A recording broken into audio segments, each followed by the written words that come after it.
국격이 무너진다는 게 이런 건가 싶은데요. 연일 한국 축구의 하극상에 대한 이야기가 유럽 전체를 뒤덮고 있다고 합니다. 영국 현지 더 가디언지는 손흥민이 손가락을 다친 사건은 매우 기이한 사건이다. 아시안컵 한국 대표팀은 좀비 탁구팀이다. 사실 유럽에서도 선후배 관계의 위계와 예절은 굉장히 중요하고 엄격하게 다뤄진다. 하지만 클린스만 감독의 무능과 지도력 부재로 손흥민은 선수단 관리까지 도맡아야만 했다. 이외 소위 말하는 MZ세대 선수들은 손흥민에 대해 감독도 아니면서 감독 노릇한다며 반발했고 결국 손흥민이 손가락을 부상당하는 사건이 벌어지고 말았다며 이강인 선수를 주축으로 한 MZ세대 파벌 문제에 더해 클린스만 감독의 근본적인 원인이 있었음을 폭로한 건데요. 내용이 사실이라면 정말 놀라운 일입니다.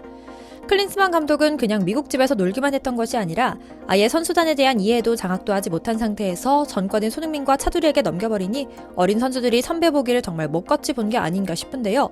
속상한 일입니다. 구라파의 유력 매체들은 아주 맛있는 먹잇감이 나온 것처럼 한국 대표팀의 속사정을 드립하고 있습니다. 우리 축구협회와 정몽규, 클린스만, 그리고 더선이라는 영국 황색지가 일으킨 이 소동에 좀비 탁구라는 비아냥 섞인 비판을 내놓은 더 가디언지까지 아주 난리가 나는데요. 오늘은 우리 대표팀의 하극상 사건을 바라보는 해외 언론의 반응을 소상히 전해드리려고 합니다. 특히 클린스만 감독이 주장 손흥민 선수에게 얼마나 큰 짐과 부담을 던지고 본인은 방송하랴 가족 챙기랴 놀러 다녔는지에 대한 내부 고발을 담은 인터뷰도 함께 전해드릴게요. 잠시 저희 광화문 브리핑 구독 설정도 부탁드리고요. 좀비 축구는 아시안컵에서 한국 축구가 새로 얻은 별칭 중 하나입니다. 조별리그에서 피파 세계 랭킹 87위 요르단, 130위 말레이시아와 무승부를 거두며 예선 2위를 차지한 한국은 16강 사우디전 승부차기 혈투, 8강 호주전 극적 역전승으로 좀비 축구라는 평가를 받았던 겁니다. 물론 어감 그대로 마냥 긍정적인 별칭은 아닙니다. 자칭 타칭 아시아 최강 전력으로 평가받던 한국이 그만큼 예상 외에 고전을 한다는 의미이기도 하거든요. 물론 그 원인에는 클린스만 감독의 해저 축구가 있었고 손흥민을 중심으로 한 고참급 선수들, 이강인을 중심으로 한 신예급 파벌 사이의 갈등이 포함되어 있다는 의미이기도 하죠. 선배를 우습게 여기고 교만한 어린 선수들도 문제지만 이 문제를 방치한 클린스만 감독의 자유방임형 무능함이 또다시 부각되는 모습인데요. 결국 영국 더 가디언지는 좀비 탁구라는 별칭을 한국 축구에 붙였죠. 그런데 어린 선수들의 인성교육 문제도 그렇지만 결국 그 근본적인 원인은 축구협회와 그들이 저지른 클린스만에 있었습니다. 역시나가 역시나였죠. 손흥민과 이강인, 대한민국 축구를 대표하는 스타 플레이어들이 내부 다툼의 중심이 있었다는 소식이 전해졌는데요. 이 과정에서 손흥민이 손가락 부상을 당하면서 사태는 더욱 심각해졌죠. 이에 이강인을 시작으로 몇몇 어린 선수들을 향한 비판과 비난의 시선이 집중되고 있고요. 그런데 더 충격적인 건 이 사실이 국내 언론도 아닌 영국 언론 더선지에서 먼저 공개됐다는 것입니다.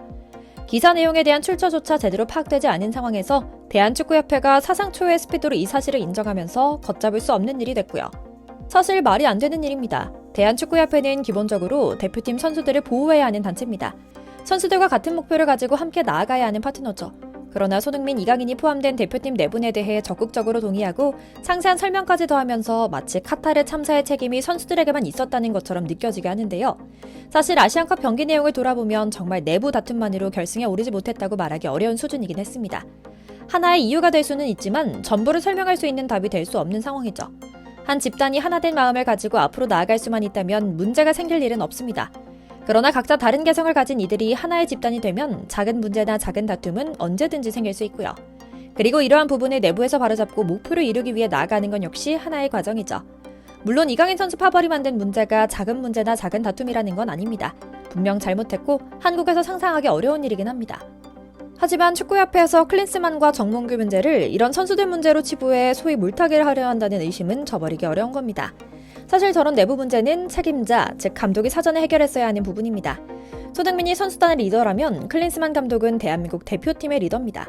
만약 내부 다툼이 부정할 수 없는 사실이더라도 가장 큰 책임은 클린스만 감독에게 있는 건 자명한 사실인 겁니다. 하지만 클린스만은 미국으로 도망가 두문불출하고 있죠. 하지만 협회는 마치 선수단을 장악하지 못한 어린 선수들의 휴식권을 보장하지 않은 꼰대 손흥민이 책임져야 하는 일이라는 듯 내용을 터뜨립니다. 사실 문제는 자명합니다. 클린스만이라는 자격 미달의 미꾸라지 하나를 선임하는 쇼를 벌였기 때문입니다. 사실 문제가 생길 것이라는 것은 명약관화했습니다. 전 세계 언론이 클린스만 선임을 조롱하고 우려를 표했거든요. 역시나 뚜껑을 열어보니 황당 그 자체였습니다.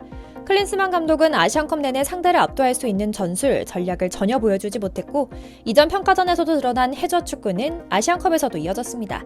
아시안컵에서의 부진 그리고 참사는 결국 해저 축구의 한계였죠. 그런데 얼마 전 영국 BBC에서 한국 대표팀 문제에 대한 특집 보도를 하며 추가로 밝혀진 사실은 그야말로 충격적이었습니다. 그동안 클린스만 감독의 해조 축구는 비판을 받았지만 선수단 관리에 대한 부분은 제대로 평가되지 않았는데요. 내부 다툼이 수면 위로 올라오기 전까지 큰 문제가 없었기 때문이었죠. 물론 이전에도 몇몇 대표팀 선후배 사이가 그리 가깝지 않다는 소문은 있었으나 크게 드러나지는 않았습니다. 그렇기에 클린스만 감독은 최소한 선수단 관리만큼은 비판하기 힘든 지도자이기도 했고요. 하지만 기자는 사실 클린스만은 선수단 장악에는 관심도 없고 한국 대표팀 감독 자리는 자신의 타이틀 유지용 이상 이하도 아니라는 사실에 폭로합니다. 더불어 미국 자택에서 정몽규 회장과 만나며 피파 부회장직 투표를 밀어줄 것을 은밀히 거래한 것으로 보인다는 추정도 하죠. 이번 내부 다툼으로 인해 클린스만 감독의 해조 축구는 축구 외적인 부분까지 영향을 끼쳤다는 것을 확인할 수 있었습니다.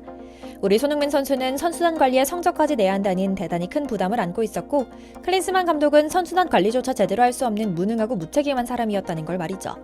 그러면서 아시안컵 성적으로 평가받겠다는 양반은 절대로 물러날 생각이 없습니다. 가만히 앉아서 철판 깔고 있으면 70억이 현금으로 꽂히는데 뭐가 아쉬워서 자진 사퇴를 할까요?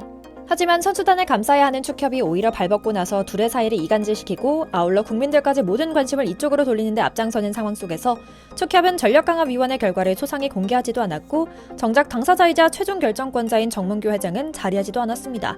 클린스만 감독은 화상으로 참석하는 진기명기를 보여주기도 했고요. 이렇게 물렁거리는 모습을 보자 클린스만도 한국을 단단히 호구 잡은 것 같습니다. 아시안컵 결과를 평가받겠다라고 호언장담했던 클린스만 감독은 태도를 바꿨거든요. 그는 요르단과의 4강전 패배 후 한국으로 돌아가서 이번 대회를 분석하고 협회와 논의하고자 한다. 2년 반 동안 북중미 월드컵을 목표로 팀이 더 발전해야 한다라고 사퇴 의사가 없음을 드러냈고요. 그러면서 지난 8일 귀국한 뒤 하루 만에 호련히 미국으로 떠났죠. 자신을 향한 비판 여론이 거세진 상황에서 직접 회의에 참석해 자기 어필을 해도 모자랄 판이지만 도망가듯 떠나가 버린 겁니다.